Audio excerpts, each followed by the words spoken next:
Hey everyone, before we start, give us a like on Apple Podcasts and give us a follow wherever you hear podcasts. We are on all of them. That way we can keep doing what we love, and that's talking about animation. And now, on with the show. What's going on, guys? Welcome back to another episode of Renegade Animation on the Renegade Pop Culture Podcast Network. My name is Mike. I'll be your host for this evening. Joining me, as always, is the animation guru himself, Cameron. Howdy, howdy. And we've got a special guest for tonight. Please welcome Kevin the Critic. Hello. And today's episode is another accidental theme. We have a series of coming-of-age movies and shows. We're talking about Big Nate on Paramount Plus, the new Netflix anime Kotaro Lives Alone, and of course, we're talking about Disney Pixar's latest, Turning Red. But first, we have some thoughts on the 49th Annie Awards that were held on March 12th, 2022. So Cameron, you want to run through some of the major categories? Belle was robbed of every single one of them. Sorry. Best animated feature went to, the films nominated were The Mitchells versus the Machines, Encanto, Luca, Raya and the Last Dragon, and Sing 2, and The Mitchells versus the Machines took home the top prize for Best Animated Feature.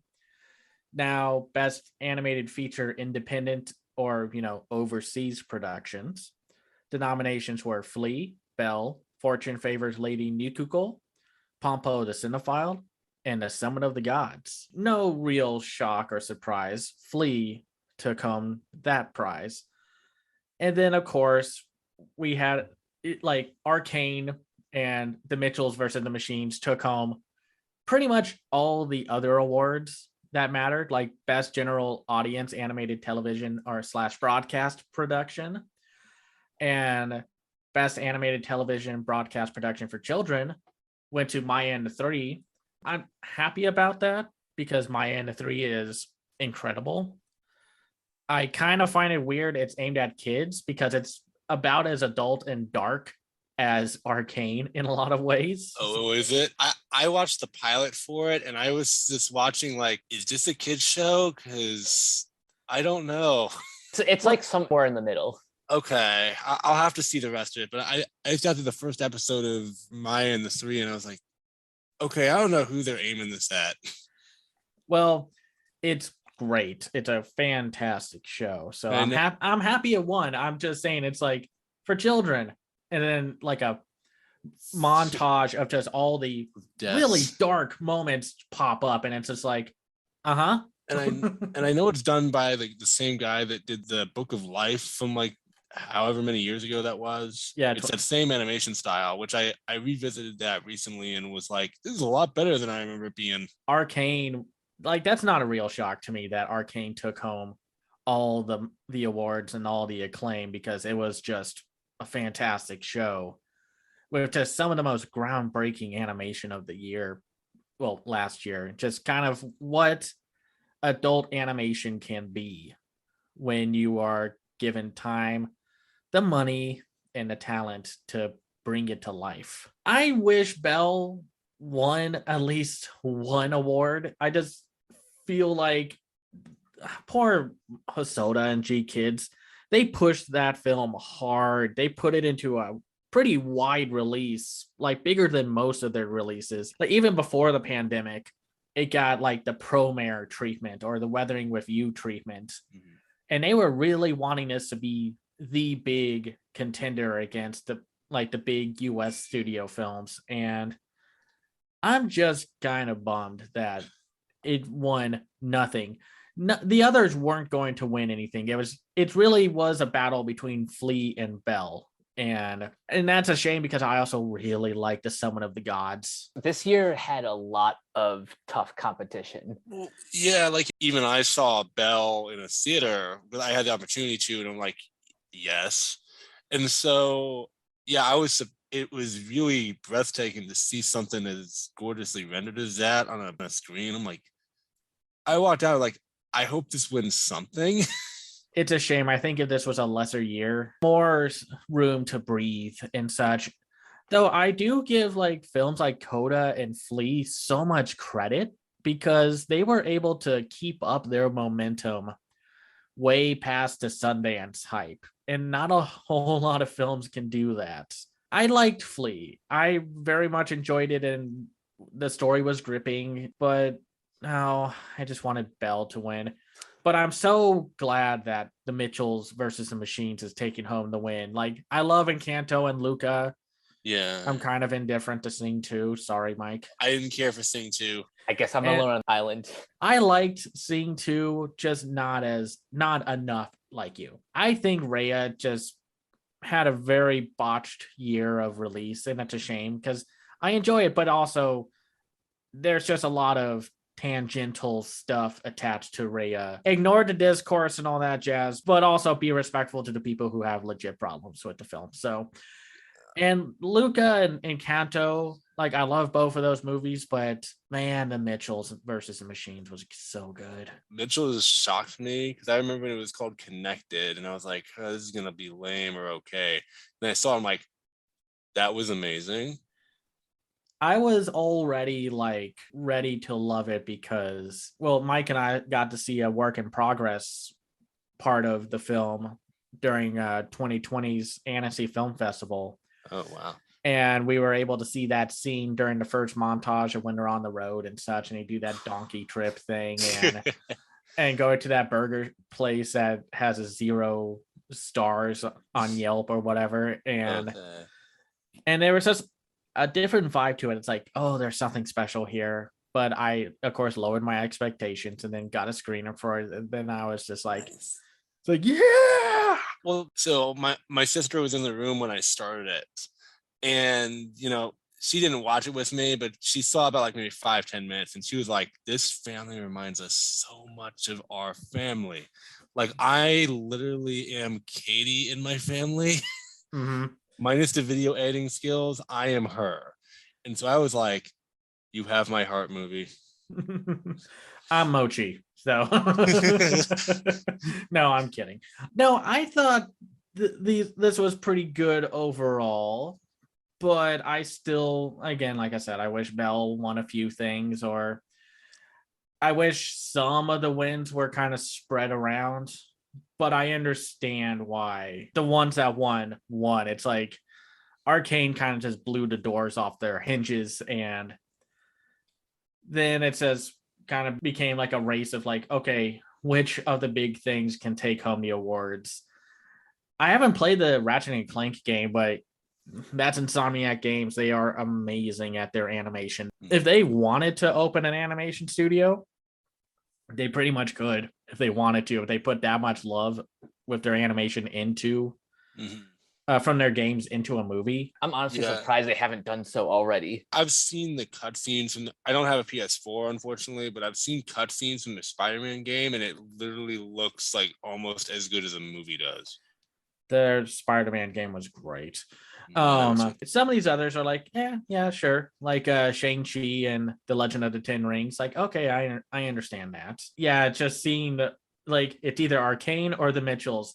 Maybe Encanto squeezes in there, like for achievement in character animation, which that movie has some great character animation if you know what to look for and what to watch. And it's just all like little character moments, like the cousin who could like hear from like very far away. Laura's how she like claps with just her 2 pointing fingers, like touching one another. Like it's stuff like that. And it's why I love watching or going on Twitter and looking at all these animation Twitter profiles of like people who worked on these films and such, and showing off the reference points of. Oh wow!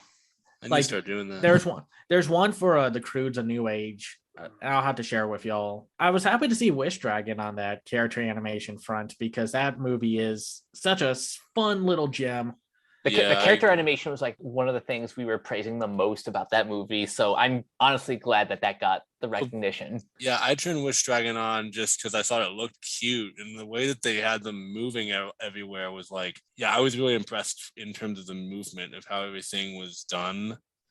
It's like a perfect comfort food movie that I just thought was amazing. And the Boss Baby Family Business, I was not huge on the story side of things, but the character animation is So good. Their cartoony animation at DreamWorks is fantastic stuff. So Yeah, I admire the animation in that. Like I saw the effort that they put in. I'm like, I wish I liked this story more. right.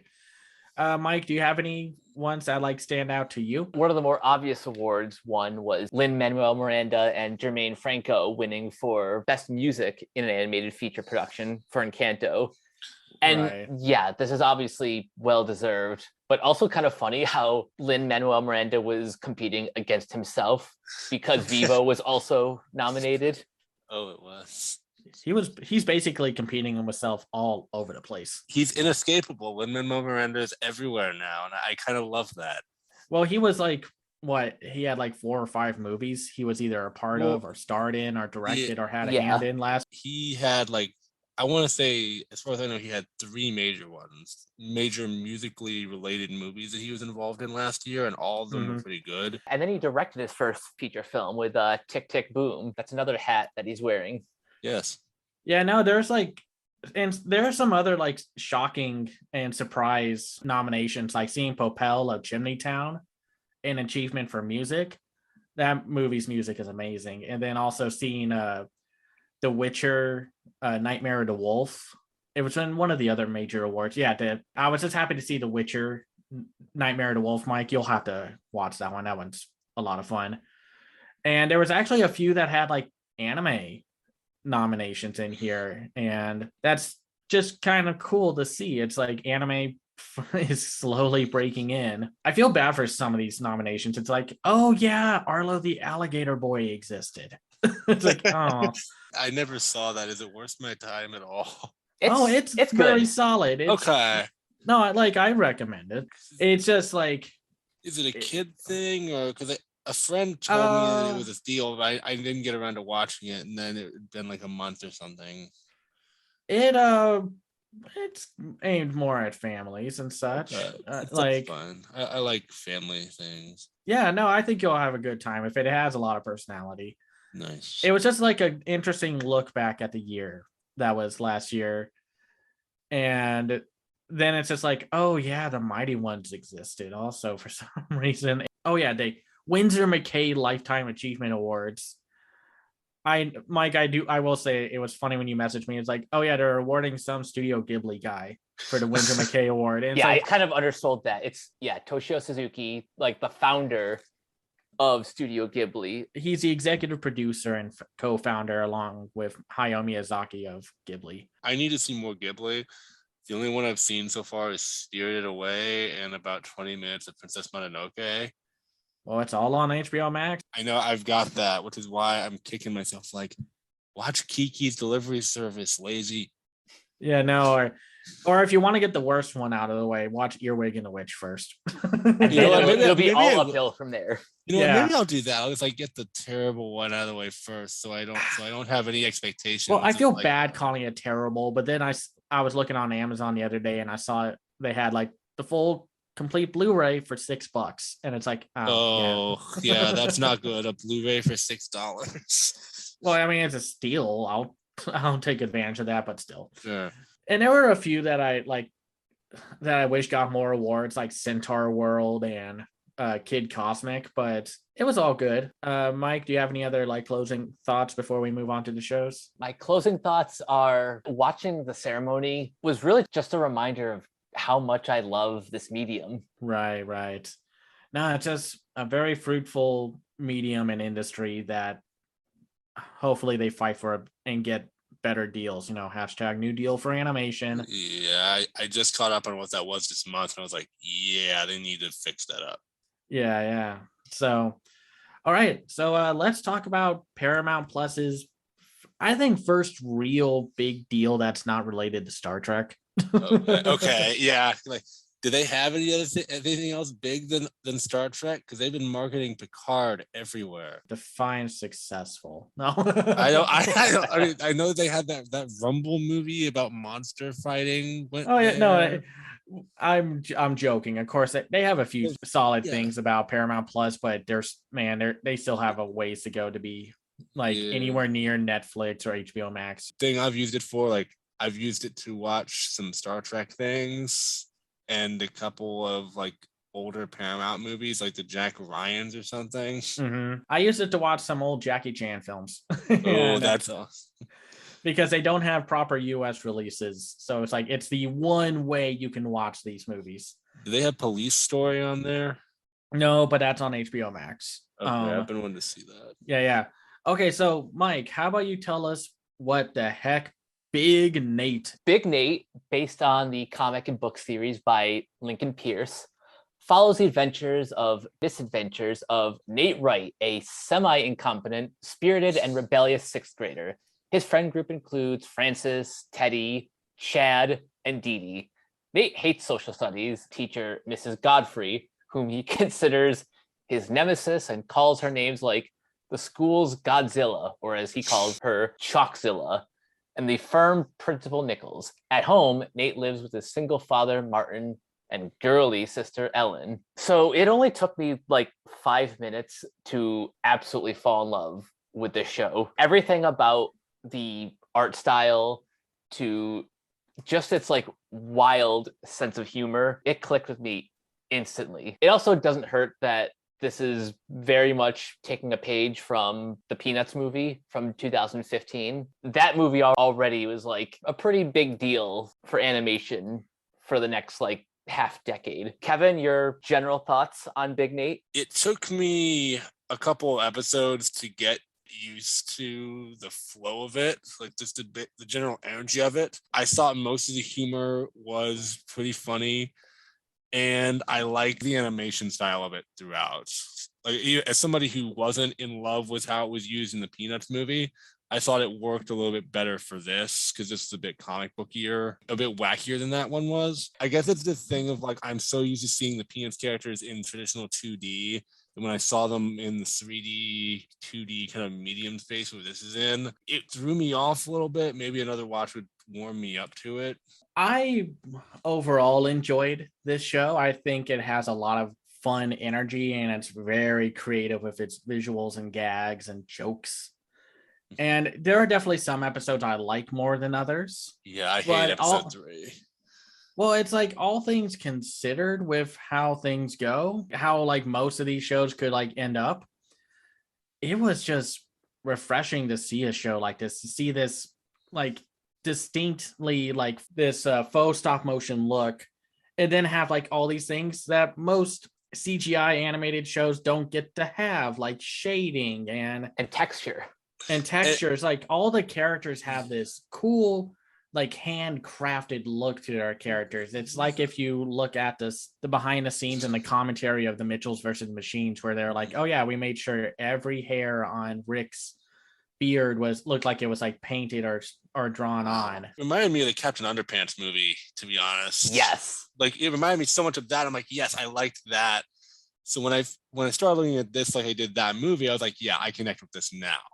Like I dig this on the same level that I dug that movie. It was just kind of cool to see them like push the limit of like where they could take their jokes.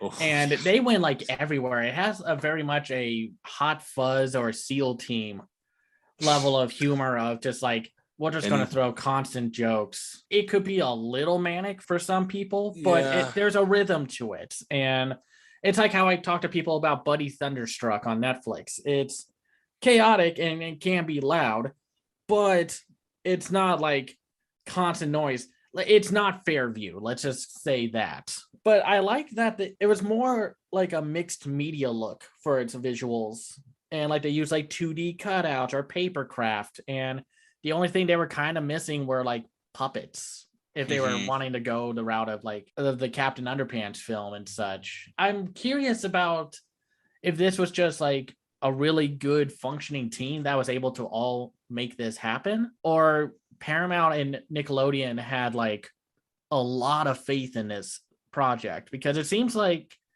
depending on like what your benefactors think about your show and how it's getting made can really depend on the time and the money that you are given to make it happen. Because we've seen what happened with shows like what was that Jonah Hill made animated comedy? I know what you're talking about. The young, little Gregory thing. Yeah. Alan Gregory. Alan Gregory. Yeah, oof. That's a bad show. I've seen all of its measly 7 episodes. You are not missing much. I didn't think I Well, was. and granted, I know Big Nate has only 8 episodes out right now, and I hope they don't try to pull a Netflix and say like, "Oh, here's season 2 coming in." It's like, nah, no. No. It's like that scene from Witch Dragon when the dragon tries to stop the main character. It's like, stop, stop, stop, stop, stop, and all these hands pop up. It's like, no, this is not season 2. This is part 2 of season 1. Label it correctly. And I was surprised at how much Big Nate won me over because again, I'd never heard the comic strip before, so I didn't know the comic strip at all. I looked at the artwork and I was like, could be kiddish or I don't know. And then it turned out I'm like, okay, I'm laughing at this a lot more than I expected to. yeah, I love the scene where it takes place in the playground, or what they could define as the playground. Oh man, that principal makes Mr. Krabs look ethical in his spending money on the school. I just love the joke of when one of the kids calls out the fact that this is just not a well-made playground. It's like it looks like a playground that just encountered a tornado, and then a tornado just comes storming in. And the principal is trying to cover all that up. And man, there is a slight cynicism to the adults here, but I kind of love it. Well, it's not too mean. I think the entire show has kind of a slight cynicism running through it about all of its characters and what they want that I really gravitated to. Like all of Nate's goals, it's like the universe is like, yeah, you have your plan, but it's not going to go the way you want. A lot of what makes that work is the voice cast that they hired. Some of these actors are really good at selling the pathetic nature of, especially the adults. Kevin Michael Richardson was MVP for me. I loved him as the principal. I love him and Rob Delaney as Nate's dad, who always has like the best reactions to everything. He's like kind of pathetic, but he also takes everything in stride. Now, Kevin Michael Richardson, he appears as a couple of the different teachers. He's like the gym teacher, and he's also the drama teacher. He's that versatile. That's why Kevin Michael Richardson is so good. He's 3 different characters, and he gives them 3 distinct voices. And I do love I know you weren't a fan of the 3rd episode, but I love the joke of when he's trying to get into the gym coach's office, and it's just like, why is it like state mandated that every gym teacher has to have all the keys attached to him? No, like everything with the principal in episode 3, his reactions to what was happening in that, I thought were all funny. It was just a constant, I got it was a zombie thing, but like the constant vomiting just grossed me out to a point where I was like, this stop. Yeah, they kind of pushed how far they could go with that. I was like, I get it. It's funny up to a point. And then it's like, okay, you're making me wish I hadn't eaten anything before watching any of this. I think the episode I found like not my favorite is the pimple. I mean, I loved some of the results of things, like the girl with the missing hamster and such. He's like, this isn't even the hamster that I lost. It's just one that my parents bought. And then she just tosses it away. Like, it's like, hey, no, she just take care of the hamster still. Jeez. I love the escalation of that joke too. Like, these aren't even my real parents. Everything's a lie. So I think mildly saves those episodes is the fact that the dialogue is so good to offset the gross visuals a little bit. I think another gag that I love is from the 8th episode, Wilderness Warriors, of the principal and the teacher going off to find that special egg and such. Oh God. It's like, you guys can't leave unless you're supervised by an adult, so bye. And they just ditch them. That's the cynicism that I loved. I was like, all right, I got the feeling that somebody on this creative team had a bone to pick with the school system and was using this show as like now I get my revenge. Certainly feels that way. It's self-aware of just how much nonsense like teachers and schools have to deal with in terms of just like funding and just everything.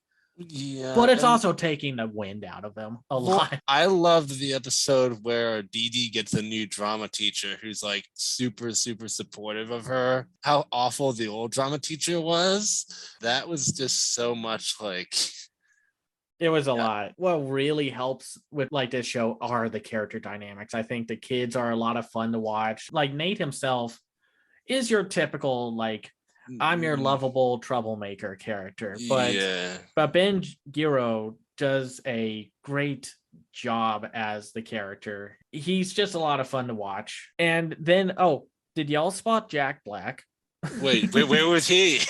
He was in the first episode. He was the legendary troublemaker. And Oh. I didn't catch him. I don't know why I love Jack Black's voice. yeah, I saw his name pop up and I was like, wait a minute, where was he? And then I rewatched the first episode again. And it's like, oh yeah, there he is. He's a lot more subtle. He's not doing his like Tenacious D brutal legend like rock and roll voice. He's not doing that or the Kung Fu Panda Po voice either. Yeah, it's very understated, but it works for that scene. I can imagine that Jack Black saw the look of this and was like, I want to be a part of that. I mean, when you get to see some of the cool animation stuff that's coming out, I would be like, yes, but like I don't Like, care if put it's a me in. small role. Like, put me in, coach. And I love that they kept switching animation styles throughout the episodes, because I saw when they did the first one, like, this is gonna be a one-time thing, and then they kept doing it. I'm like, wow, you guys actually have real money to switch up the look of this at the drop of a hat and do what you need to do and tell the jokes you want to tell. Maybe that's why this is only 8 episodes, because they were given more money than like a typical CGI show on a television budget. Compare this show to Camp Coral and you can really see the difference.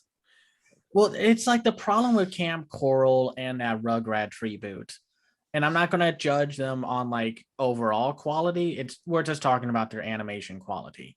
It's just like something did not translate well. It's like every time you see those CGI TV series based off of DreamWorks movies, like there's a new Boss Baby show coming out, and it's with the Dragon show, the How to Train Your Dragon show from like 10 years ago. Downgrade was noticeable, and that's a problem. It's like they're not given the same amount of love or support or budget to work on something, and then to like give it the proper touch-ups and to make sure everything looks good and it doesn't look like you're just dragging CGI models across the screen or something like that. Or there's that one scene from what was it? Mike, what was that show we talked about in either 2020 or 2021 that was like a Seven Dwarfs kind of weird parody thing? Oh, Red Shoes. There's a scene there where all these guards are running up to the house that the dwarves live in. Mm-hmm. And you can tell that the camera did not go fast enough to hide this effect, but all the characters stop running or they are running in place after they reach a certain point. I need to see this just to catch that. I mean, it's a blink and you'll miss it kind of detail and you wouldn't notice it unless you're told. It's kind of like the whole Elsa Let It Go sequence where you can see the hair go through the arm and it's like, oh, whoops.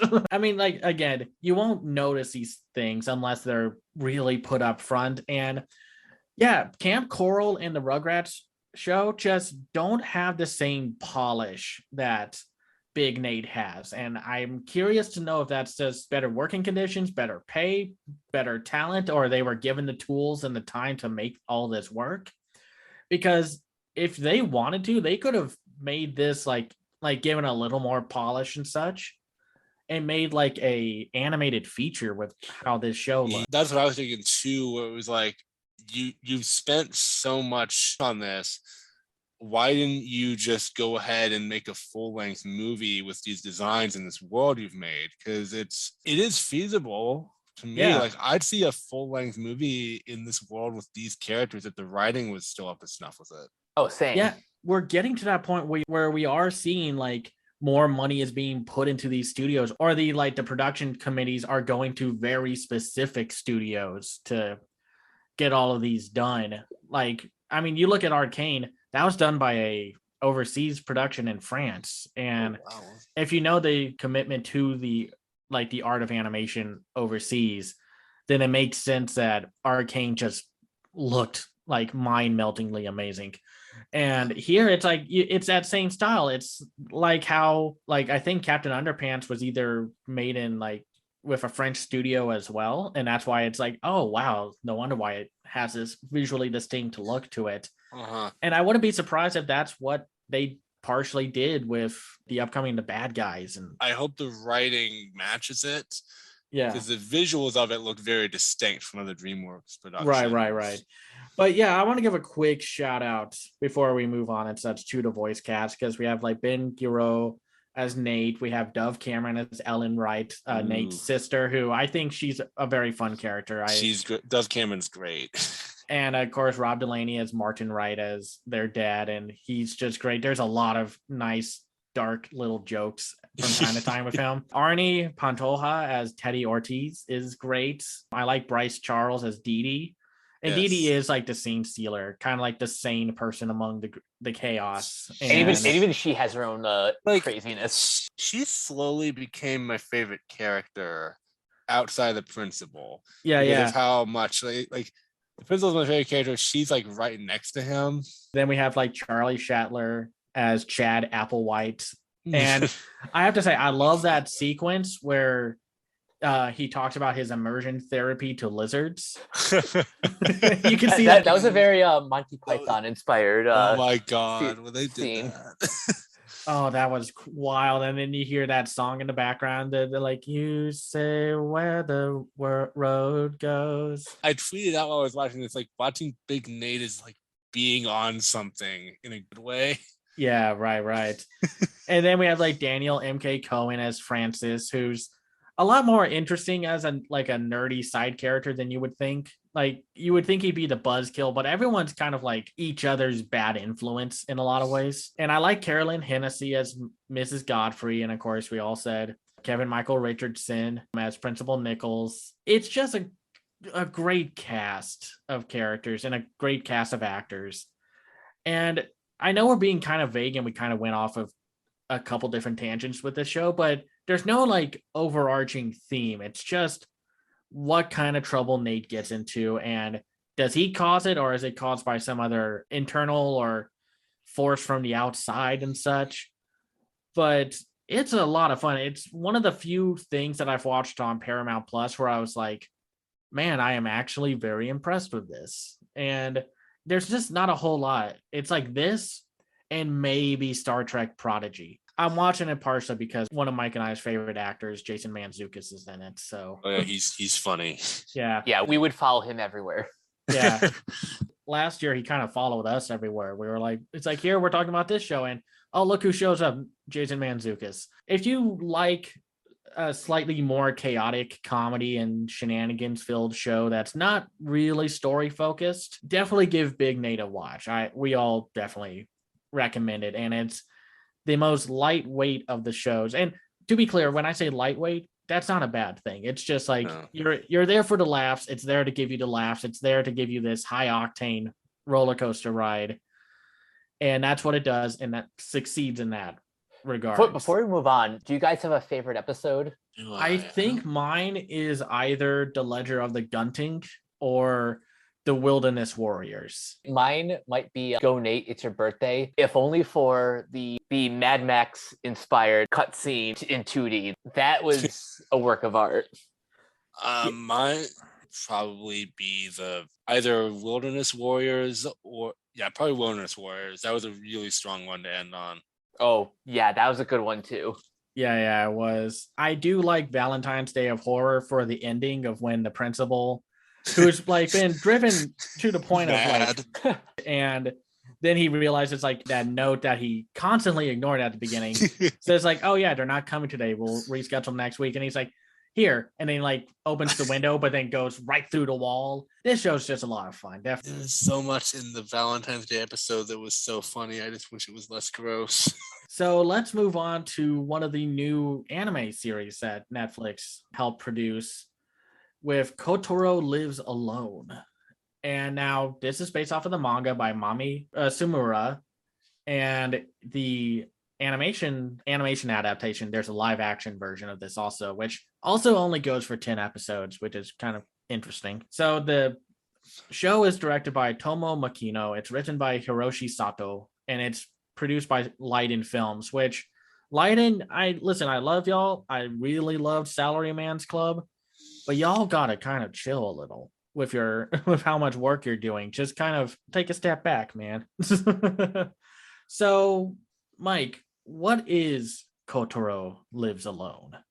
So we follow Kotaro, who is a 4-year-old child who moves into this apartment complex by himself. Pretty much every episode, we kind of just spend the day with Kotaro and all of his neighbors. We've got Shin Karino, a overworked manga artist who's not really living his best life. Now, we also have Mizuki Akitomo, who works at a host club. And then we have Isamu Tamaru, a wannabe gangster, divorced dad.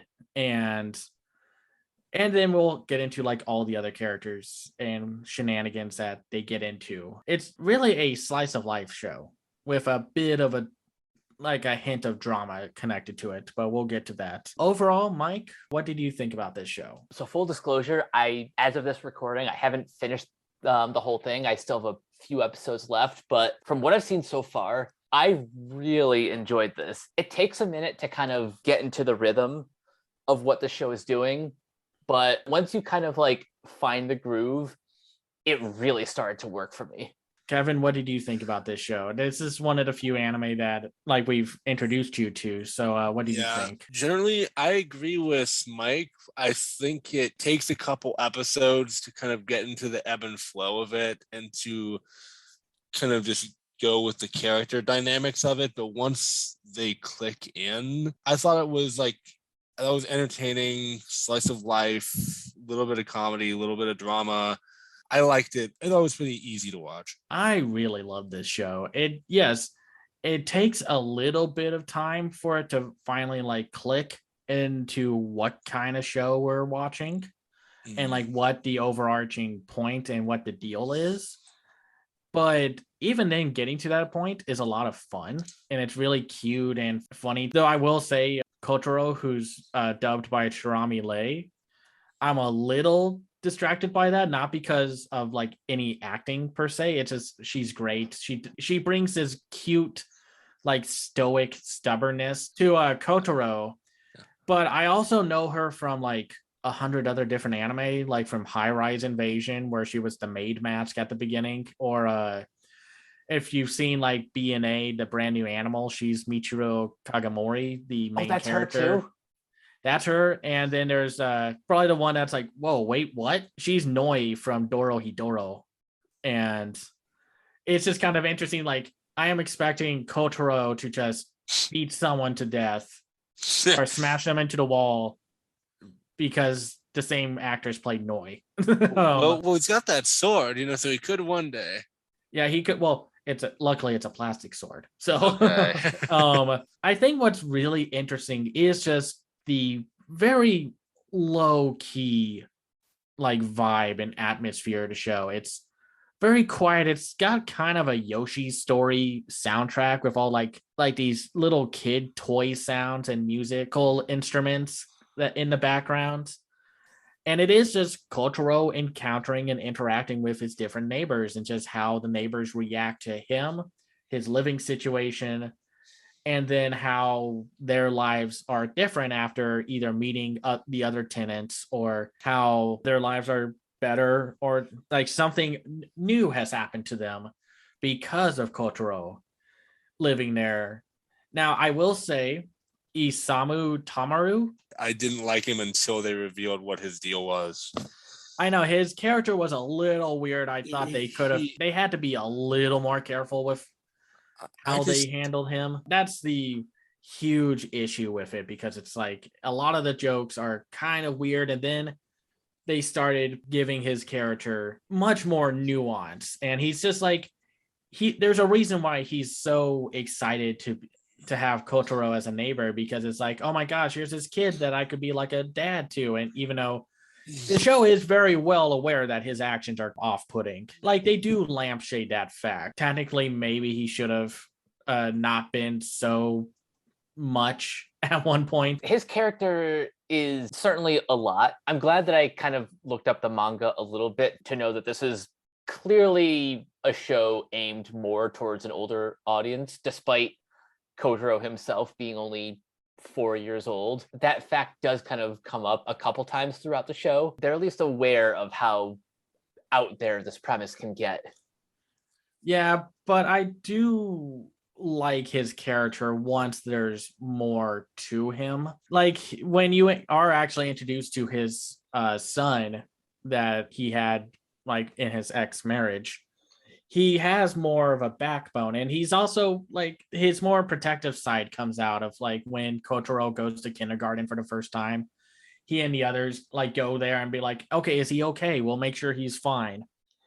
And just how ready he was, like ready to protect Mizuki, like when the whole content warning, there is a slight abusive relationship content in one of the later episodes Mizuki has to deal with, so that's a little, just heads up. A lot of the show is very funny, just how deadpan Kotaro is to everything, and just how like not bothered by the world around him is like he is. And I think that's kind of like what helps elevate this show, and just how even though he's all like very stoic and he thinks on a very like not emotional level but more logic level of thinking, how he still gets super excited to watch his favorite show.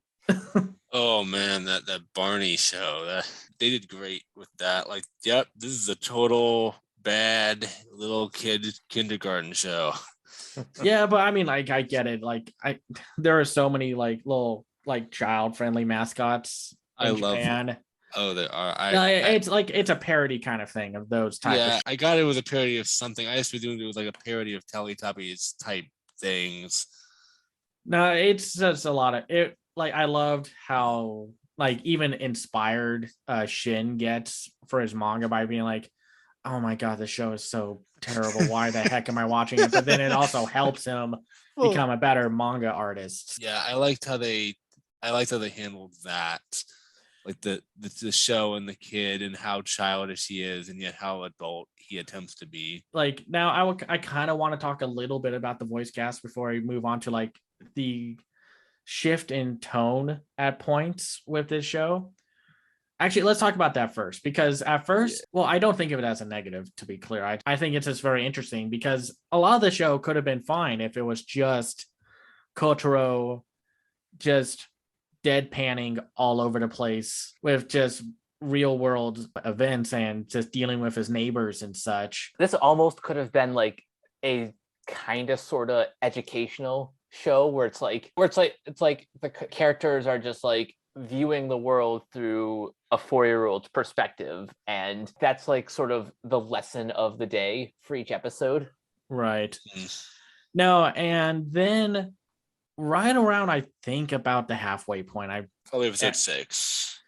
Okay, so it's like 5 or 6. You start to find out a little more about his backstory of his living situation. Like his parents were separated, and I'm not going to say what you find out in the final episode. So Kevin, zip your lip there also, since Mike hasn't seen it yet. But they do hint at something going on, and that his dad was not the best person to be around, and like he was not the best father, which is now in the running for worst dad in anime. It's just interesting because at first it's like, oh whoa, this kind of came out of nowhere about how mature the show got and how it handles Kotaro and like why he's, I think, emotionally like stunted in that regards, because he's like, I have to grow up fast. I'm living by myself. I was not in a great living situation, but everyone else helps make sure that like, hey, we're here for you. Everything's going to be okay. And it's really touching. And you look at the art style and it looks kind of odd. And I'm wondering if it is just like a Light in Films animation, like, oh, the animation's in constant turmoil and being stretched too far for its own good kind of situation. Because I would say that this is not the most visually stunning show, but the writing and the atmosphere of like certain story beats really does help elevate it past that. It's like the whole the visual presentation might be lacking in some ways, but the writing is what saves it. I would say that like visually it is there's not a ton of variation on it. Like they don't have that many locations, but because the writing and the character dynamics are so good and just the overall relaxed tone of it is so engaging, I was like, okay, this looks a bit more simple than I'm used to, but everything else is working around that, so I'm still with it. I was just gonna say, I know it's easy to compare this to Leiden's other shows, like badminton one, Salaryman's Club is honestly one of the best looking anime I've seen so far this year. And Yeah. Kotaro Lives Alone is, you know, a few shades below that. But for a show like this, I don't need like flashy animation. I just need something that's like good enough. As long as the writing is firing on all cylinders, then everything else can kind of take a backseat. It does a good job of making Kotaro like an actual kid character. Yeah, I was concerned about that initially when they introduced him as a stoic kid. So like, this is gonna be weird. But then they did enough to be like, his shield does go down and he does actually start acting like a real 4-year-old in enough moments of it. And also to a degree that's endearing rather than annoying. Yeah, that's always the hurdle that most like TV shows and characters. films in general have this issue of like, you either make your kids dull as dirt or you make them like annoying. And Kotaro like is somewhere in the middle. It's not in the middle. He's just a good character, and yeah, he's a well-rounded character, which shocked me. And the adult characters are also just as good, or some of them are. Some of the later introduced ones don't have enough given to them, but I will forgive that if there's going to be more of this, because I'll be down for that. Now, I want to talk a little bit about the voice cast. So I mentioned earlier that Cherami Lei plays Kotaro, and then with Shin, it's Michael Sinter Nicholas, who you would know as like Dean Venture from Venture Brothers, or like the main character from Your Name or Lou Over the Wall. Like, he's a voice actor who's been around the block more than once, so you would recognize him from a lot of stuff, especially like the Shaman King reboot, the original and the reboot. And then Isamu Tamaru is voiced by Kaylee McKee, who is just a great voice actress. She was in stuff like, she is Yuta Okotsu in Jujutsu Kaisen 0, which nice. We can talk about that now. It's really good. She's also in Sasaki and Miyano as Tatsuku Kurosawa, the lead with the glasses. But she also appears in like B-Stars and such. And like, she's great. I love the talent that they brought for this. And it's also kind of a Your Name reunion, because Stephanie Sheh plays Mizuki Akimoto, and Stephanie Sheh has been like, of course, everywhere. She's Hinata in Naruto. She's also in Lou Over the Wall, and she's also the other lead in Your Name and all that stuff. And then we have Heather Gonzalez, who plays Ayano Kobayashi. And then like Tatsuku, like one of Kotaro's friends, is voiced by Ben Diskin, who has just been, you know, he's #1 in Kids Next Door, and he's also Skeletor in the new He-Man and Bebo on Legend of Tomorrow. Right. Wow, so he's this guy's everywhere. Yeah, he's everywhere. And like, there's a few other like big voice actors like Christopher Smith, Cassandra Morris, Yuri Lowenthal is also there for some small roles, and it's a well-rounded show. And I was not expecting that from this one, because as much as Crunchyroll's original anime were very much just a dumpster fire, well, there were some good things and then some bad things, so we'll just keep it at that. And Netflix is not always the best with its Netflix produced anime. Sometimes they'll put out like a Record of Ragnarok, but then there's like a B-Stars or something like that, where it's like, oh, it's actually really good. So of course, every channel or streaming service is going to have like good shows, bad shows. There's no way we can ever obtain every show is great. It's not feasible like that. So, but I think in general, like outside of maybe some just middle of the road production values, Kotaro Lives Alone is I would argue it's one of the better anime of this year. I think I'd agree with that. Like I said before, you have to give it a minute to really find its groove. And because I haven't finished it yet, I'm not quite sure how it sticks the landing. I'm assuming based on the conversation that things turn out pretty solid, but I can easily recommend this to anyone. From my perspective, I would say like if you're somebody who's like just considering maybe like trying to get into anime, I think this would probably be a good like starter thing for you because it's not really crazy. It's not doesn't have a lot of the anime cliches or tropes in it that I sometimes turn me off, like all the insane facial expressions. That's a little bit toned down. This is because it's kind of very mostly like relaxing thing, minus some of the mature scenes that pop up later. But yeah, I think this was a really good like if you're just like dipping your toe into anime, this would be a good place to start. Yeah, I could see that. I agree with that. I will say I want to mention this one last thing before we get to Turning Red. I loved what's his name? Shin. His boss. Yeah, his boss, the executive. Oh man, cracked me up every time. Like I had to kind of like rewind when you're introduced to him because I was like, wait, what? Oh, hold on, rewind it, and it's like, yeah, this is kind of interesting. It's not your best work though. I've seen I saw the voice actor announce that on Twitter that he plays that character, and everyone's like, so you're gonna turn your ringtone to that laugh, right?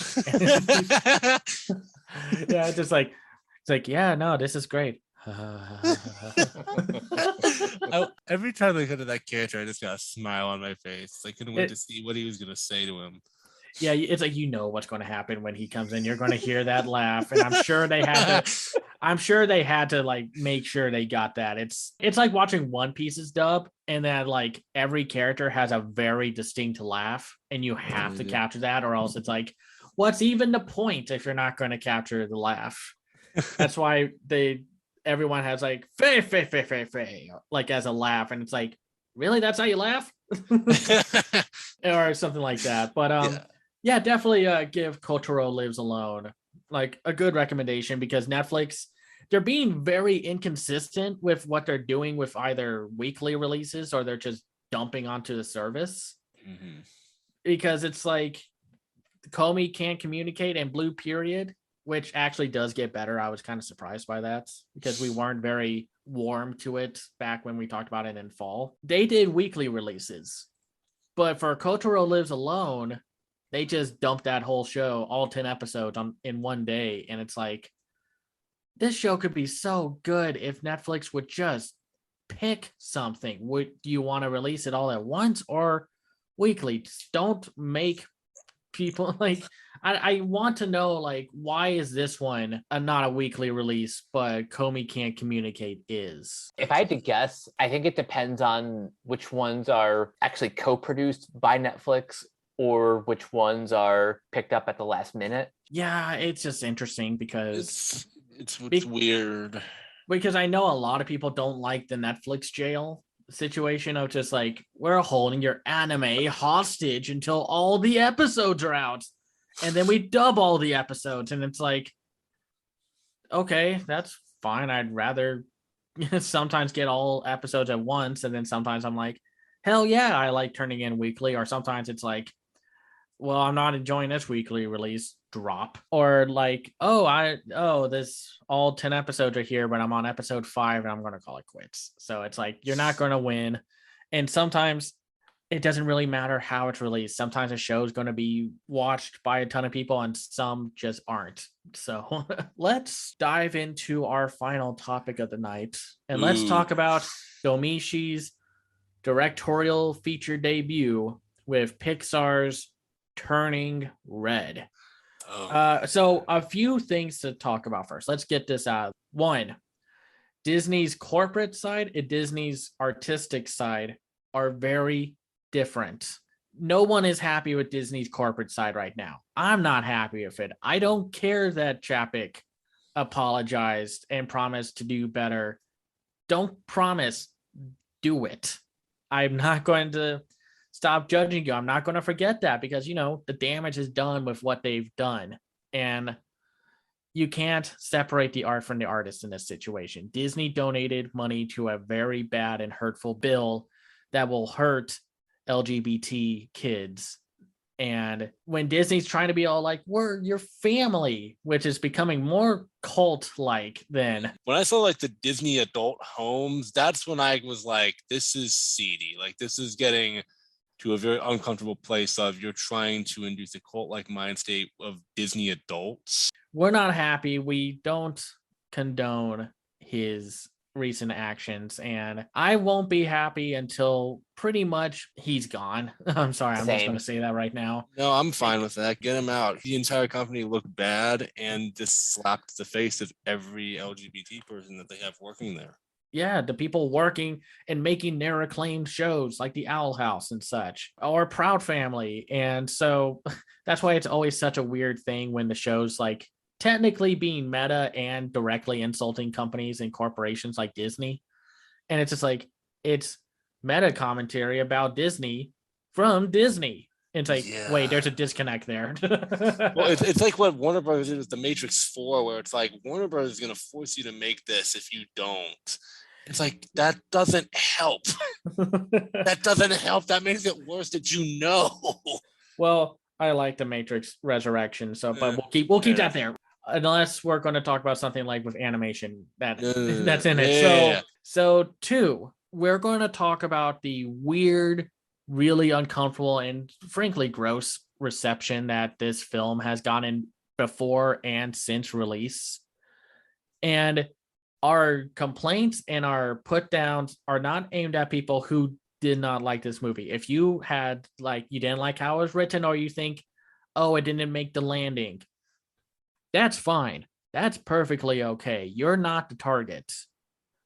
I'm making this as clear as I can. We're not telling any negative review of the film wrong. That's not what we're doing. We're calling out those few people who have made this a thing, and it's been weird and really kind of maddening and boneheaded from a few critics that they were probably going to write what they were going to anyway, but it also kind of comes off like, let's stir the pot a little. Our complaints about those kind of reviews are aimed at those kind of people. If you are not as hyped as everyone else, perfectly fine. 3, go back to number 1 and number 2. So let's get started. So this is Domishi's first feature film after her award-winning release of Bow back in 2018, aka the only good reason to go see The Incredibles 2. I'm not sorry that Brad Bird's kind of giving off vibes of being not a great person. So right now with some of his recent actions. Okay, so Mike, what did you think about Turning Red before we dive into film? Well, before I give my thoughts, I also want to point out that not only is this Pixar's first film solely directed by a woman, but it's also their first set in Canada and their second film since Up to feature an Asian lead character. So those are pretty significant milestones. But as for my general thoughts, this is my favorite movie of the year so far, tied with The Batman for just one of the best experiences I've had. I'm sad I didn't get to watch this in theaters, but watching it at home was just as great. Everything about this movie, from its animation to the original songs, which I didn't know were written by Billie Eilish and her brother Phineas. We'll get into more of that later, but characters are great. The animation is wonderful. Even the actual score is amazing. This is just kind of the complete package. This is that sort of top tier storytelling that I come to Pixar for. All right, Kevin, what did you think? I'm going to have to break from the pack a little bit here. I thought this started out on a really shaky note and then got better as it progressed. I think the animation of it, visually, is great. I like the voice acting. I like a majority of the characters in it. And I really, really like the messages that it's getting at. And I think feel it mostly succeeds at pushing them in a positive way. I also applaud the diversity not being made a big deal out of. I really liked this movie. Just absolutely loved it.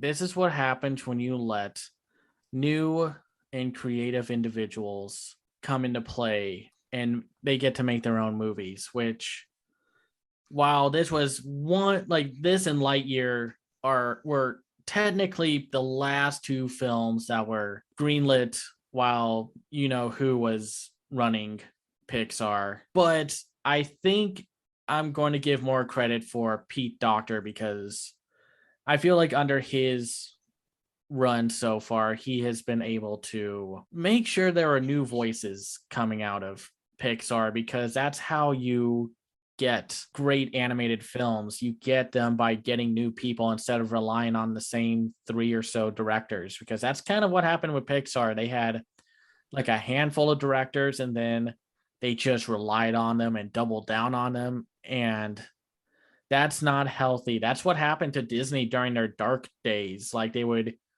like in the 70s, they would just rely on the 9 old men to keep making their animated films. And they kind of suffered for it. The 2000s dark age #2 had all of their 90s directors and very uneven successes and such. And with Pixar, it's like, I love that Domichi was able to make her own feature because Bao was great. And I just loved every little bit of this movie, just down from the animation, the characters, the story, the themes.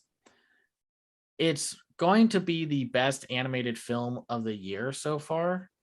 And I'm going to be curious to see how long it stays there. Because on top of everything else coming out, like from overseas and such, like the Deer King and Inu-Oh, and then the stuff like Netflix is putting out, like My Father's Dragon, Wendell and Wild, Pinocchio, and like other big name films like The Bad Guys, Lightyear, Disney's one movie from this year, which I forgot the name of, sorry. And it hit all the right spots for me. Let's get into this. So, Mike, how about you tell us what the plot is of Turning Red? Okay, so we follow Mei Li, a 13-year-old girl who was torn between being her mother's obedient daughter and the chaos of her youth. As if that were not enough, when she gets too excited, she turns into a big red panda. And this panda is supposedly a god descended from them. The panda is supposed to be both a blessing and a curse from their ancestors, passed down from generation to generation. This is basically like the anime equivalent of the Incredible Hulk, but with a little bit more mysticism and a Pixar charm. And more, I would say, more a little bit fluffier approach in its design than Hulk is. Oh, yeah. Like, I can't imagine the Hulk being a giant puffball. That would be horrifying. It would be. Like Turning Red works because it's a giant red panda and those things are adorable. Watch all the videos online of them being adorable. Well, seeing a giant green fluff ball come at you with rage for days, it's not a good thing. Well, and that's the thing that I liked about the design of that, was that it was so like, because this is a character, like, we're going to be seeing a lot of this design around this movie. And so I liked that it was like the cutest thing they ever could have made for her to turn into.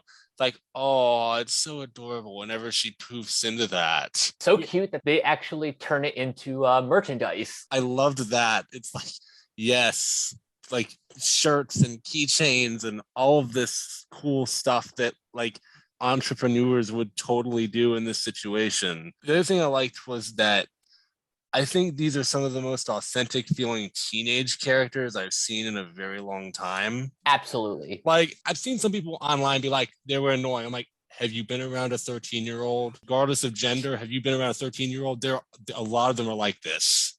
So let's talk about that, because this film has been exhausting to talk about, because so many twits on the internet and some critics who should have pretty much lost their job for some of their cataclysmically bad takes. Let's talk about a little bit of the criticism that was thrown around by one very not smart critic, saying there is nothing relatable about this, and people saying it's not inclusive. And it's just like, do you not remember when you were a 13-year-old? Do you not remember being a teenager and how obnoxious you were? Or how hyper and manic and how many corny, cheesy, cringy things you've done? Or I felt called out about this specifically, how most teenagers try to draw anime for the first time. No, that's my sketchbook art style. No, get away. Well, yeah, and that's the thing. Like, I could see somebody thinking that Mei Mei was a bit much at the beginning because she had like, I could see someone getting a little irritated by that. But to say that it was a problem of the movie that she and her friends were acting that way, I'm like, that's how teenagers act. Do you not remember your friends and you acting like, or Yeah, something like similar to that? Yeah, like me and my friends would say cringy, dumb stuff all the time and make little comments about how attractive we thought girls were and all that. It's like, this is total normal teenage behavior. They're 13 years old. They're not mature yet. They were 12 last year. Let's just say there's a lot of really toxic underlying tones to like some of the criticisms of this film. And I'm not saying everyone is toxic and awful, but it seems like a lot of people came down hard against May being very much a rebellious teenager. And it's just like, That's what they do. that's the teenage experience, to rebel against your parents. Even then, like, she wasn't really that rebellious. Like, No, she went to a party. She didn't show up to pray. That was it. She wanted to go to a concert. Yeah. Does no one remember a time in their life where they went to a concert that was like the end all of their life? This was their biggest goal in the world to them. Yeah, That like they going to wanted the to, Jonases, or like Like- in a Goofy movie when Max is the power line. Like, that's essentially the exact same thing here. or like or Blockers, when they make a reference to like when the kids were growing up and they went to a Jonas Brothers concert. Or yep.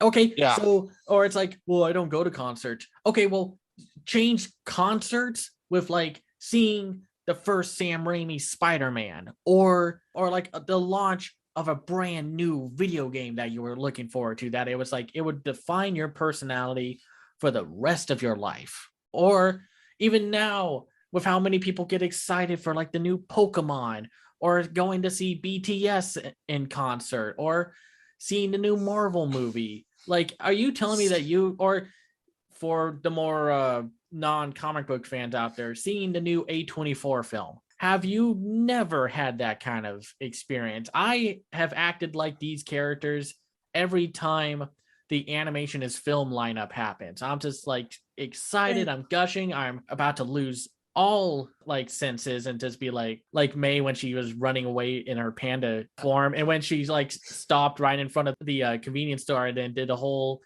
Tex Avery wolf thing of like stomping her foot and going awooga. This was me when Spider-Man 3 came out. I was 12 years old. This is totally me seeing that movie. I can totally understand how they're acting. I've had these emotions about movies before.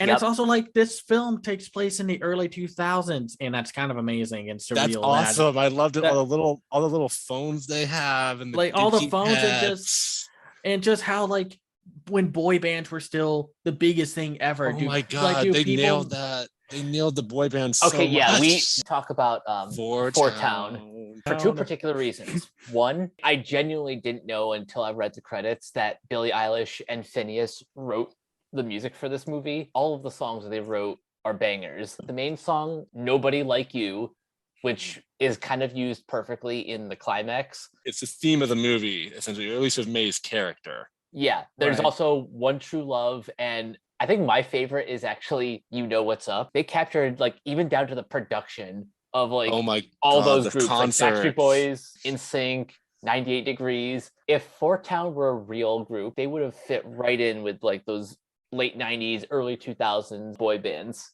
Yeah, and that's what I admired so much about that aspect of it, was like, wow, they've really done their research, and this is what boy bands used to look like, and this is how they used to promote themselves, and all these huge production values on the stage. And I mean, it was almost like if Hanson got upgraded, they would be them. I've been to NSYNC concerts back in the day. This was when their dirty pop routine was happening. So yes, I'm that old. And it was so exciting to see all that happen. So it's like this film captures what it's like being a teenager down to a T. It's another animated film from the House of Mouse that's all about dealing with family trauma. Yes, Yeah. May Yeah. is like a lot, but she's overachieving and being perfect is because she feels like she has to prove herself to her mom. And that's wildly toxic, just like what was going on in Encanto. There's a lot of that in this movie where just the like I forgot what the meme was. I have to kind of look it up. How it's just like, for me, it's like, yeah, another animated film dealing with familial trauma. I love it. I love that we are now at a point where we can talk about these films and these kinds of stories to just talk about like the constant pressure that generational trauma has put on us. And it's not just May feeling it, but like even her mom, who Ming Lee, voiced by Sandra Oh, who's great, is even when she's just like, oh, I'm not the wrong one, I'm in the right, I'm just trying to be protective of her.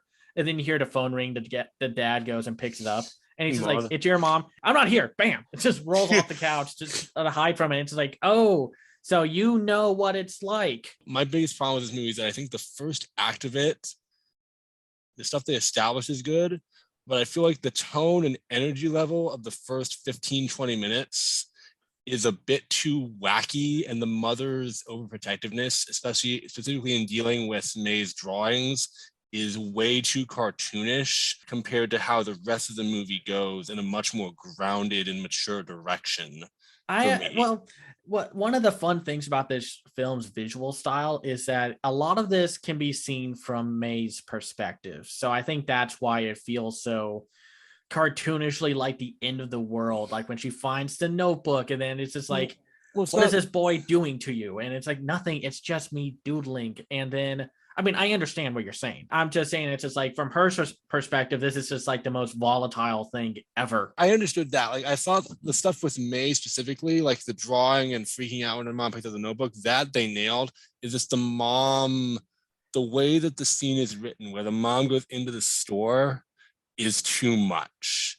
And then they toned her down a little bit while still keeping the same characterization across. It's a little over the top, but that's what I kind of like about it. It's like the most extreme scenario to May. It's just like, the great thing about this film story is how small scale it is. It's not just like, this doesn't cause the end of the world or anything. No, like I that. I like how small scale it is. The situation is like, the mom overreacts, and that's kind of the point. And to May, this is like the worst thing ever. I mean, like, especially from how expressive May is, of just like, she's like, oh, hey, mom, I'm doing great. Don't look at the notebook. Please don't look at the notebook. Don't look at the notebook. And then it's just like sweating profusely. And then she looks down just for a second. And then she's like, oh no, the pupils just like go tiny. And she's like, oh no. I love all of the facial expressions in that scene, but just like everywhere in this film. Yeah, whoever was in charge of the facial expressions and communicating emotion needs to get a raise, because these are some of the most expressive cartoon characters I've ever seen. And I like the character design, specifically the mouths on everybody, are really helpful in getting those expressions across. The designs are all fantastic. They're different from what we've seen from Pixar's human designs before, which I really like. Like, they're experimenting. You can do more varied human designs here to, again, give more expression or emotion from the mouth, from the eyes, from basically everything now. There's a lot more personality put into this one. It's not the typical Pixar formula, and I think that's what they were wanting to do, because I think from what I remember reading, Pixar is always like, okay, for our next film, what can we do to become better, or something akin to that, where they want to keep evolving how CGI is used in animation.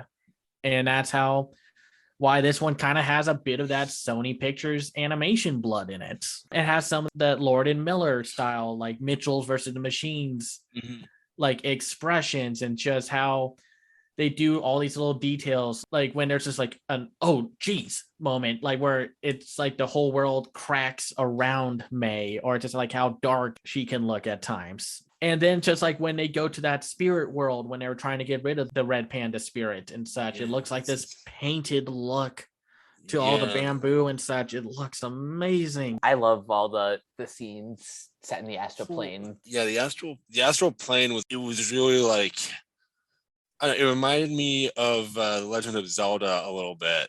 Oh, I could see that. Yeah. And then character animation is some of, I think, Pixar's best, probably their best. Yeah, and like forever, because how these characters emote and how they look is so dang like varied and diverse. We've come a long way since first time I've noticed Pixar like treating their character designs like basically bringing like 2D aesthetics to life was back in 2004 with The Incredibles. That was like the first time that humans stopped looking like dolls and started feeling more alive. And in like the 15 to 20-ish years since then, they've like really pushed the boundaries when it comes to humans look and how they're animated. And also these movies have done a better job of like adapting the more like cartoony aspects of like 2D animation into 3D. Agreed. Like Luca did that really well, I thought, like where they had goofy cartoony stuff, but it fit. Yeah, well, it's all in the execution. And again, it's giving your animators the time and money to do that. So, and I think a lot of like what makes this film work and its character animation can all be put on one character, though May is a great example of just fantastic character animation, especially with how expressive the red panda form is. It's like you took Tex Avery and Looney Tunes and made it into a 3D image. It's again, especially when she stops at the convenience store and does the awooga thing, just or like at the party, you see like all these facial expressions on her. It's so great. But I want to talk about Abby for a second. Oh my god! Oh man, they worked a town on animating her. Like I noticed it when I watched it a second time. She is the most expressive character I've seen probably since anybody in the Mitchells movie. Like they do so much with her eyes and her mouth to convey energy.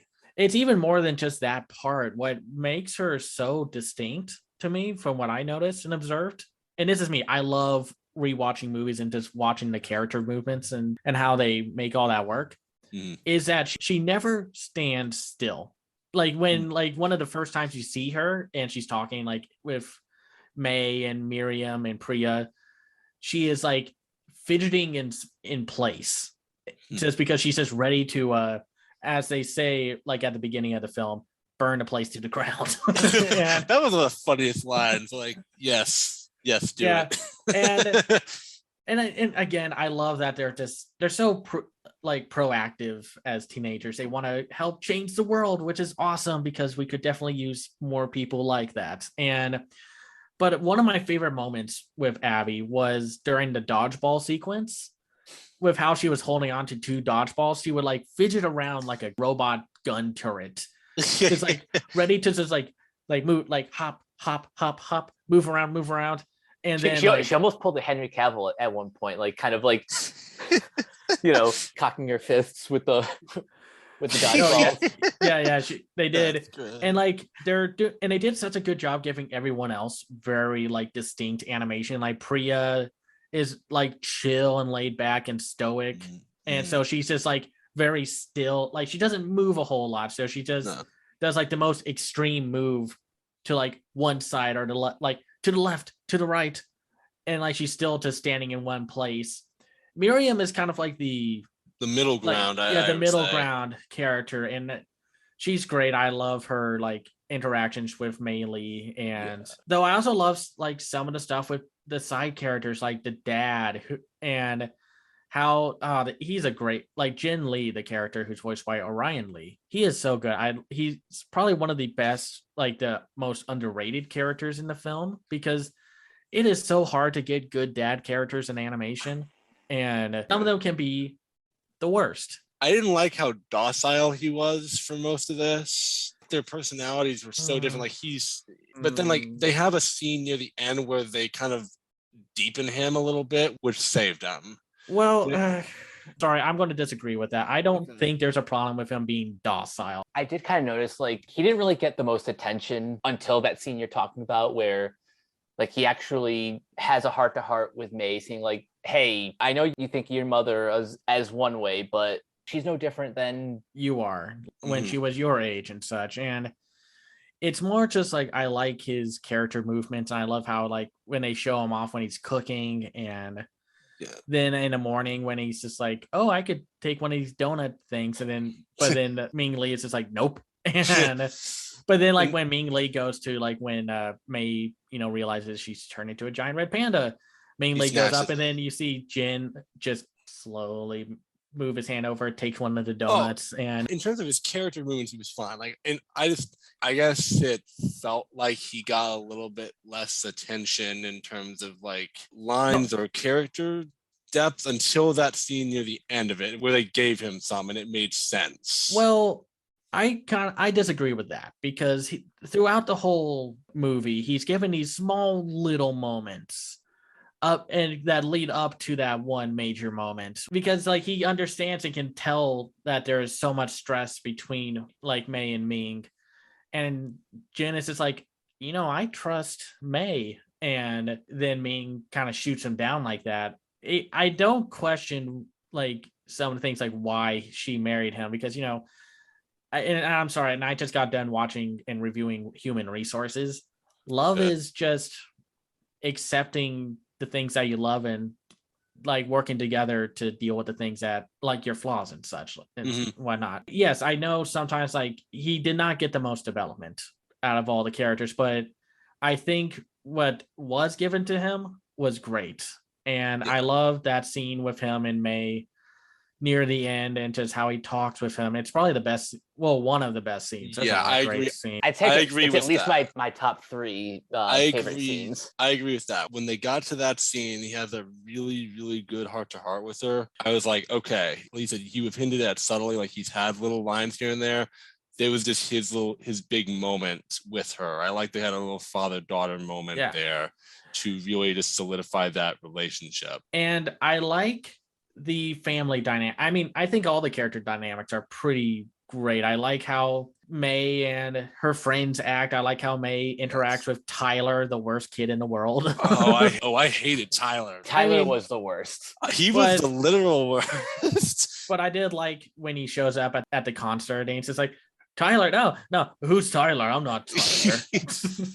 He's a realistic teenage boy where you kind of act the worst. And no, I don't think there's any underlying like, oh, he had a crush on May or anything like that. There's it's just like nothing of that. It's just being a petulant little brat. And then I love like the aunts that come into play with and grandma and such. And her face is the shot where we see May through the older grandmother's glasses that I really liked. That's a nice touch.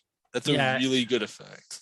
And I like the little subtle hint of like what's to come when May's grandma comes and you see the little scar on her eye. And then she has all these, like, this is what I look for in like animated films, especially from stuff like Pixar, or like this reminds me of a lot of what I liked about Over the Moon from 2 years ago, where Over the Moon was great, where the dialogue and the visual storytelling match up pretty well. And then it's like, you watch it again and it's like, oh, like I can pick it up. I mean, this is me. I pick up on this stuff. It's how these stories are crafted. And then like, I guess let's move on to like did y'all have any other like really funny scenes or just like any scenes that you want to talk about specifically before we get into the third act? Take a moment to point out how great the voice cast is. Let's talk about that. So we have Rosalie Chang as May.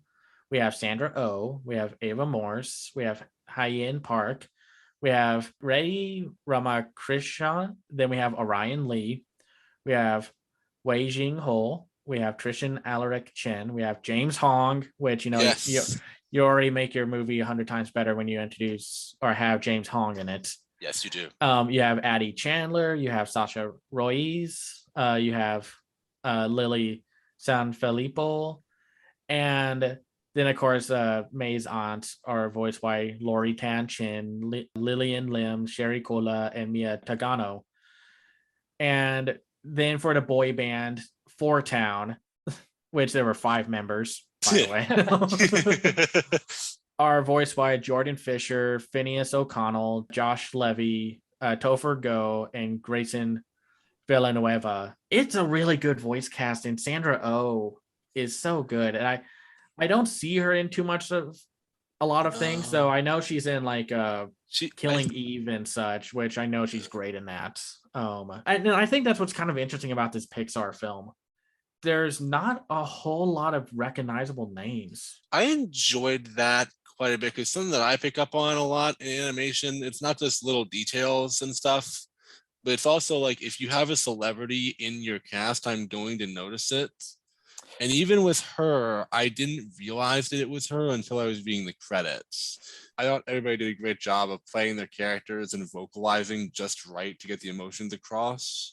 Pixar is really good at casting actors first and celebrities second. They'll still choose actors who are like in-house talent. Like, I don't know if you recognized the grandmother, Wai Ching Ho. She has been playing a character in the Marvel Netflix, Madame Gao. Yeah. Okay, Mike, I thought I recognized the voice. Mike, you kind of have to make a correction to that. They're no longer Netflix. Oh, the right. Disney Plus, not the Marvel Disney Plus shows. Thank you for that. No, I'm just giving you a hard time for that. Definite upgrade. I liked her in this one, though. I thought she played the grandma very well. Hien Park as Abby, just the most chaotic goblin you have ever seen. She's great. She's got a lot of just funny lines, and Priya is a lot of fun, and Miriam is great. They do such a good job with these voice casts, and it is just having a good director and a good voice director telling them like, okay, this is what we're aiming for, this is what we want to do. Another thing that I like about the CG animation here are all the 2D elements. Like there are so many cartoonish elements and so many like little moments, like when Ming Lee goes full kaiju panda, like during her transformation sequence, has like a bit of that like comic book flair from like Into the Spider-Verse. It's only there for like a split second, but it's still there. And now for the third act, we see them, of course, at the concert, and then of course Ming Lee as his giant panda. I don't get why people thought it fell apart here. I thought this was kind of fitting to May. Going to this concert was her whole world. So Ming, of course, goes there to wreck it, to kind of just kill the thing that's like quote unquote corrupting her daughter. Then it's just finding out like firsthand with that when they're finally back in the spirit realm, and then May has that moment of seeing her mom when she was younger, just being stressed out about the same thing that made Encanto's drama very personal and intimate, where it's just like, I'm never going to be good enough. And I see this all the time with certain families and just like certain people, and like this might be kind of a random reference, but there's always like when I watch Chopped or something, there's always going to be one chef who's just like, my parents wanted me to be a doctor, but I wanted to be a chef because it made me happy, and they were never quite happy about that. And it's just like you can tell that's stressful to them. That's going to leave a mark, an impression on them. And that's what I kind of get with this. It's just like May finding that like, hey, this trauma that I'm dealing with is the thing that my mom was dealing with when she's dealing with it with her mom. And like we see that scene with Jin, the dad, with May just talking about like, yeah, she almost went wrecked full the temple. And because her mom did not approve of me. I think it fits. I don't think it's all that out of place. The third act for me is where my rating went up, because for the most part, I liked it a lot, but I was like, okay, I've seen some of this before with like the teen coming of age thing. And that third act where they ratchet up all of the tension, all the emotions that have been building up so well throughout this, that was where I was like, yes, you're finishing on a really great note. All of your themes are coming together.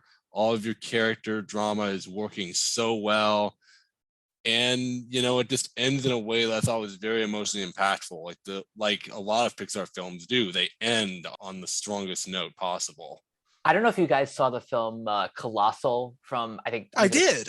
Yeah, I did. I saw that. The third act reminded me a great deal of that. Just not quite the same, like in terms of execution, but just the idea of like emotional conflict between these characters coming to a head. I'm sorry. I thought it was very funny, like with the mom being all just like, No, you kids go home. Where are your parents? Put some clothes on. on. that was, and then you can hear also like the people running away. It's like, I want a refund.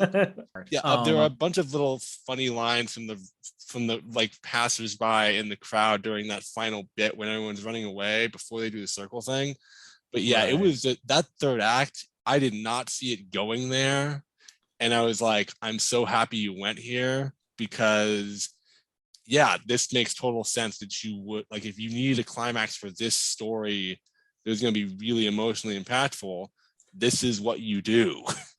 Right. And I loved the ants going through their anime transformation sequence. Oh my God, I dug that so much. I mean, Domichi referenced a couple anime for the production of this with Sailor Moon, Ranma 1/2, Fruit Basket, and Inuyasha. I've seen a little bit of Sailor Moon and I recognized the referencing in that here. It's like they're more like universal references. Yeah, but if you've seen those specific shows, that's where like this one is coming through with like Fruit Basket and Ranma 1/2 and such. And I just have to say, it is such a refreshing movie to watch. That it's a film that openly admits and acknowledges, hey, periods are a thing.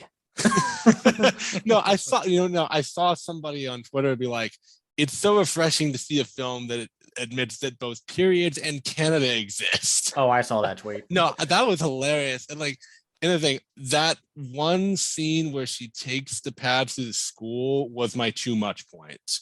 About that scene is actually based on something that happened to Domichi in real life. Oh my God, are you kidding me? Yeah, no, that's when stuff like that happens, you have to kind of take with a grain of salt of like that something personal happened there. And I didn't know that was based on a real event that happened to her. What's really interesting about this movie, and it's especially coming from Pixar and Disney, is the fact that a long time ago, back in the early 2000s, when they were bringing over the Studio Ghibli films, Lasseter, or whoever was in charge of bringing these over, but I think Lasseter had a major hand in making sure that these films got brought over. They did not bring over one movie called Only Yesterday. Mike and I have talked about this one before, and it's a great movie, but that's beside the point. The fact of the matter was they didn't bring it over because there was a specific plot moment where the characters, when they were young and they're, of course, like in middle school and such, going through puberty, some of the characters were dealing with periods. And that's why Disney didn't bring it over. And it's just like, oh, like, come on. That's such a small reason not to bring it over. It's like, it's a natural thing that happens. It shouldn't be something that films should be afraid to discuss. And yes, it is a like on the nose symbolism with May turning into a panda, and that's, puberty and a period and such. But it's also like, I love that May, well, spoilers, but everyone's going to watch this movie. It's not like someone's not going to watch this movie. I like that May kept the panda I power. do too. It's like, it's her being comfortable with who she is. It's like, hey, this is a part of me, like flaws and all. You have to have the good with the bad. And while you can work on the bad, it's good to have, it's like, don't try to hide the fact that like you're flawed. It's okay to be flawed. And that's like a lot of what the drama was, because it's like May was so constantly pressured to be who her mom wanted her to be instead of being herself. And that's something that when they got to like, that's what the message of it was, that really hit me. Same. Because it's just that thing of like, and my family's fine, whatever, like there's nothing close to what's going on here, but it's like that constant pressure that teenagers have to feel like they need to fit in and please everybody, and how stressful that is. I thought was something that they really tapped into with this.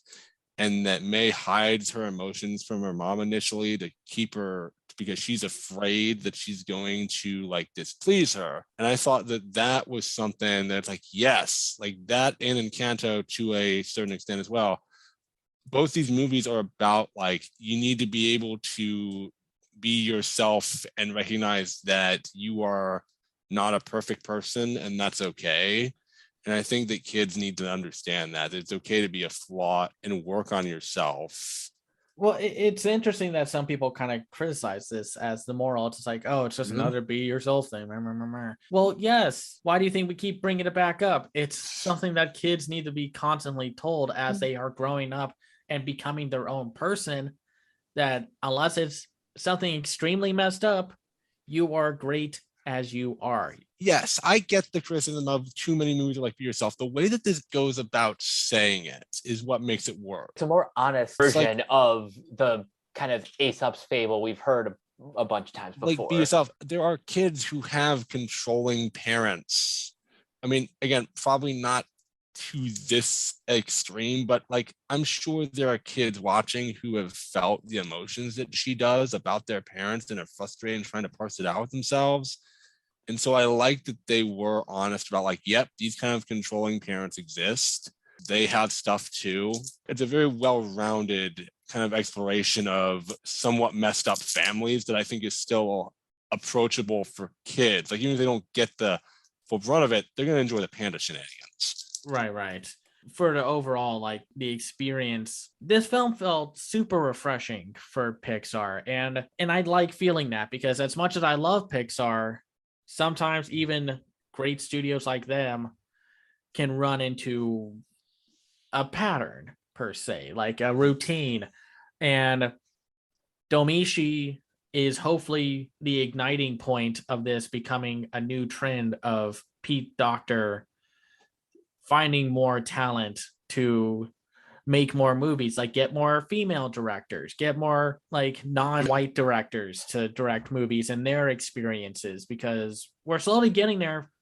But I think Pixar is one of the few studios that can start this trend of like telling different stories that are set in like different cultural locations, and not try to do what Raya and the Last Dragon did and just kind of chimera all of one country's culture into one movie. And listen, I like that movie, but I will agree with people being like, yeah, they should have just either focused and not try to homogenize everything. That's Disney's going to Disney and such. So and that's what I like about Turning Red and Luca, where it's like, it's such a distinct perspective.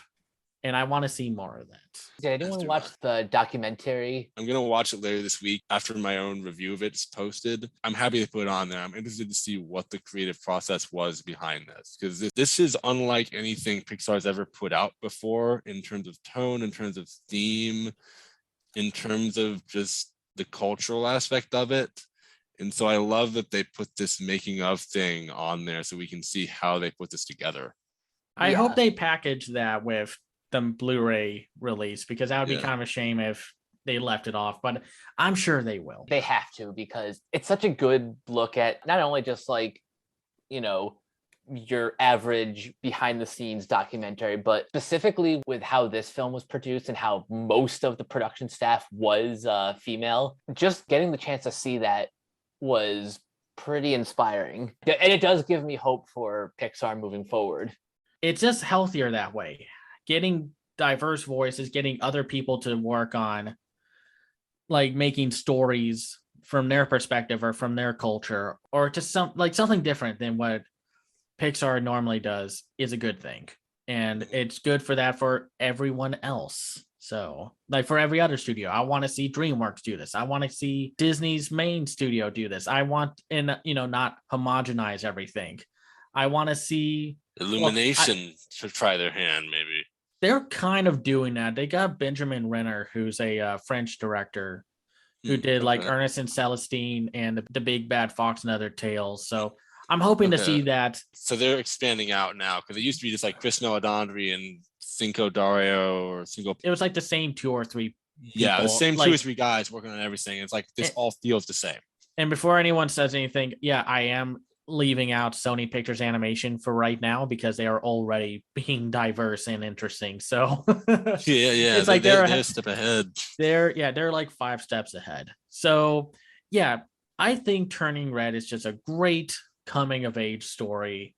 It's got likable characters, extremely vibrant animation, and a just fantastic story. So I'm sorry that this did not get to have a proper theatrical release. I think the audiences would love this movie on the big screen. And I know some people are going to be pedantic about it, being like, well, technically, if you live in New York or LA, apparently the only 2 places that the Hollywood industry thinks exists for moviegoers. Like, and Mike, I know you live up in that area still, but it's just like they didn't have to just keep it at those 2 places. So I wish this got a bigger theatrical release. I understand why it didn't because of when the pandemic was like hitting another surge. But now it's like with everything kind of calming down, hopefully. Yes. I hope they can re-release it. Just give it time to be in the theaters for like a few months. Like, listen, I'm glad that the Batman is doing well, but come on. It can't be the only major film release this month and what have you. So anyway, yes, loved Turning Red. Go watch it. I already said this was my favorite film of the year so far, and God, I would have loved to see this on the big screen. For like the big theater chains, if you could put out Hotel Transylvania, Transformania. Did they do that? I thought that went straight to Amazon. It did, but Sony kind of surprised us and put it out in theaters like a few weeks ago. I'm just really hoping that Pixar can do the same here. From everything we talked about, from like the music, the characters, the animation, this was just an absolute treat. My final thoughts are this should have gotten a big theatrical release. I think the animation is the best that they've ever put out. I think the voice acting is phenomenal from everyone. The casting is great. I still think that the beginning of it still doesn't work for me, but it's still a really great movie from them, a step forward for a lot of reasons. And I hope to see Pete Docter continuing to like hire new talent from outside the normal body and to continue telling expansive stories like this. Awesome. What we usually do at the end of every episode is we have a segment for recommendations. And I kind of already showed my hand with mine. I am obviously going to recommend the Peanuts movie because for the time it was released back in 2015, sure, by that point, CGI animation has come a long way, but nobody's really tried to adapt that comic strip aesthetic to 3D animation. I thought Blue Sky and the creative team involved just did a really awesome job bringing Charles Schultz's characters to life in a way that we've never seen them before. And honestly, haven't really seen them since, because all of the new Apple Plus shows went back to 2D animation, which is nice, but it was just so cool to see Blue Sky really experiment with all these beloved characters. Agreed. So I'm going to recommend a show that I kind of talked about last time. I'm going to recommend Cromartie High School. I had a little more time to think about it because I was just like, it's really good, but I don't know if how many people love it. But then I kept finding myself watching this one clip of the show. Just look up on YouTube, Maeda's getting bit by a horse. And it's just this one scene of 2 of the characters just saying like, so you want to see something that makes you laugh. Mm-hmm.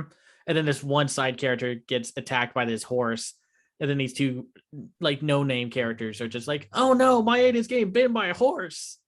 And it runs that joke. It does the rule of 3 of playing that one part over and over again, but they execute the joke differently every time. So it's a very absurd comedy, and it's just really like taking the wind out of the like the old high school delinquent drama animes that used to be all over the place during the anime scene in the early days, where it was all about like, I'm a very like rough-edged high school student, and all I do to prove myself is I fight, and I get in fights with other high school bullies and such to prove my dominance. Maybe we'll insert some kind of social and political commentary as I throw a fist into someone else's face. This is taking all of that overly macho like swagger that those shows had and just making it an absurd comedy. And the distance that they take these jokes is amazing. Now, in the second episode, there's one line that doesn't age well, but it's only because they drop a slur. And so it's like, oh, that's a shame. The last episode isn't as great, but it's also kind of fitting that it's not as great because it's like the show is not interested in itself of being a show, if that makes sense. If you're into that kind of humor and absurdity, it's on Tubi TV, it's on Amazon Prime for free. And Discotheque Media re-released it on DVD. And every episode's about 11 minutes. So it's like a Looney Tunes short. So definitely give it a watch. And Kevin, do you have any sort of animation recommendation? Yes, actually, I do. There's a Netflix series. All 5 seasons of it are done now, like the show completed. She-Ra and the Princesses of Power. This is a reboot of sorts of the He-Man license without He-Man in it. Characters and story are really well executed. It's got a little bit of a trigger warning. It has some undercurrent themes of like abuse and overcoming trauma kind of stuff in it. But, you know, it's a really well-written fantasy action dramedy show that has a beautiful art style, great voice acting, and it's just really entertaining. Nice. That'll be it. That's our episode for this week. Next week, we get to talk about Jujutsu Kaisen. We're going to talk about the show and the new movie that's coming out. So, and I mean, you already heard me talk about it. I said it's great. So, spoilers, I guess, but all right. Now, before we head out of here, Kevin, thank you for joining us. This was a lot of fun. Where can everyone find you online? You can find me online. I'm Kevin the Critic, Kevin the Critic on Facebook and Instagram, and on Twitter, where I'm most active. It is at Kevin_the Critic. I love talking about movies, TV shows, and you can find my blog full of my written reviews on kevinthecritic.com with links to all of my social media pages. Awesome. You can find me on Twitter at Cam's Eye View. I have my own website called camseyeview.biz, where I review animated shows and films from around the world called The Other Side of Animation. I also have a Patreon at patreon.com/camseyeview. If you like my work and want to support me in some way, shape, or form, that's one way you can do so. And you guys can find me on Twitter at Captain K42. You can check out my quick thoughts on letterboxd.com/CoachK42. And you can find me in all the various Facebook groups just at my name. You can check out Renegade Pop Culture on Facebook and Twitter at Ren Pop Culture. You can also look for us on Podchaser and the Banana Meter.